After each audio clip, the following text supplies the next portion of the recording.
I'll also try and be brief, Mr. Chairman. I kind of feel like a spectator at a Pirate game about 7-8 years ago when after everybody got their bobbleheads and we were losing by 6 runs, everybody left in the 6th inning. So, because this room was full at the beginning.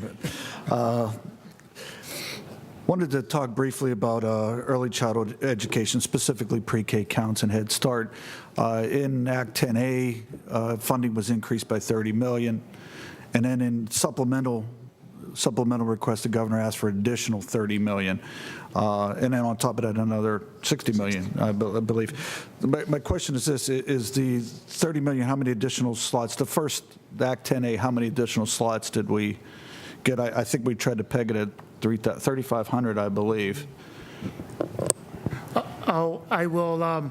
If you could, Yeah, I have it here. It's one of those facts I knew off the top of my head, but with all the numbers I've been sharing lately, that's all right. kind of lost in You've had a very long day today, Secretary. We'll forgive you for that. But the supplemental funding, are we going to be able to utilize that, or is it this late in the year? How can you tell me how we're actually going to utilize it? Absolutely. So we were able to provide early childhood opportunities for that 15 and 16, $30 million up to 6,200 students in the Commonwealth. Interestingly enough, we released that funding through request, through competitive request, based on our neediest student populations, and the early childhood community stepped up and fulfilled the obligation to provide a opportunity for every single one of those children. They actually have waiting lists, and when soliciting information from them, they are very confident that they will be able to, moving forward, provide the additional slots for another 6,200 students, and then with the we're saying $90 million increase because it's 60 and 70, but the total of 107,000 students, or 61% of the at-risk preschool children. So I'm going to take a step back. Yes, they are able to. They believe and have shown that they're able to provide the needed slots, so an additional 7,400 and 6,200.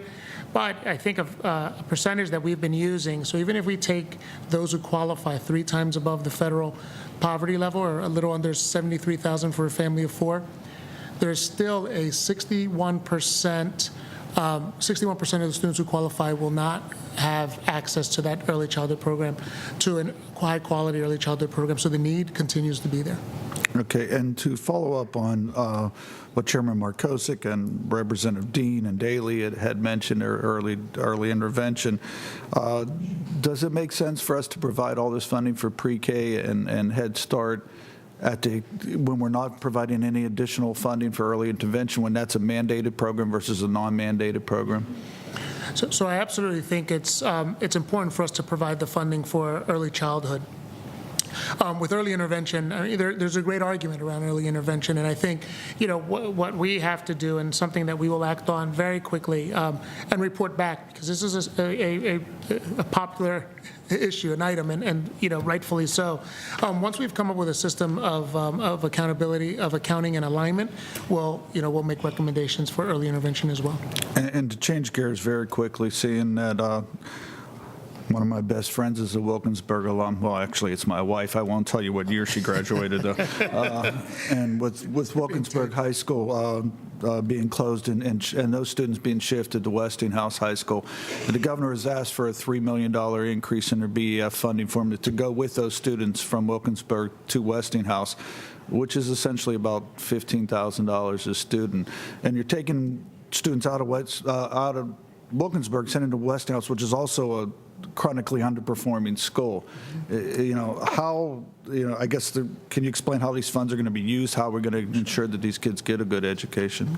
The school boards of both Wilkinsburg and Pittsburgh Public Schools work to create an understanding or an agreement around tuitioning students out to from Wilkinsburg to Westinghouse.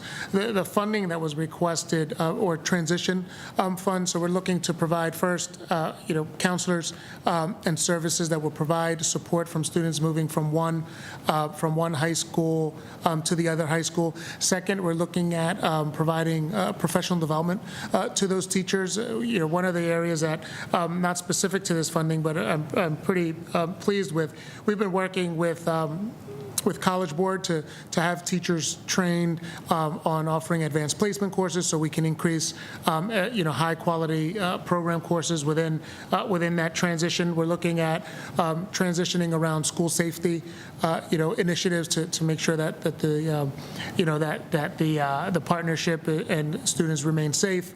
So there are a number of supports that we're trying to put in place to really support this movement from the ground up. In addition to finances, I think what's important to share with the Wilkinsburg-Westinghouse partnership is it's just pretty much the scale of economy. By building Westinghouse, just in terms of scale, we'll be able to offer many more programs to the students of both schools. We're going to really work to develop teachers and provide support so that students have access to greater resources. And we see this as an opportunity to really build upon the successes in their partnership that they're discussing. So there's a financial benefit, but there's also just that programmatic benefit to the tuitioning out. And as far as Wilkinsburg is concerned, is there any local tax dollars that are going to go with those students to Westinghouse? Is there going to be any local?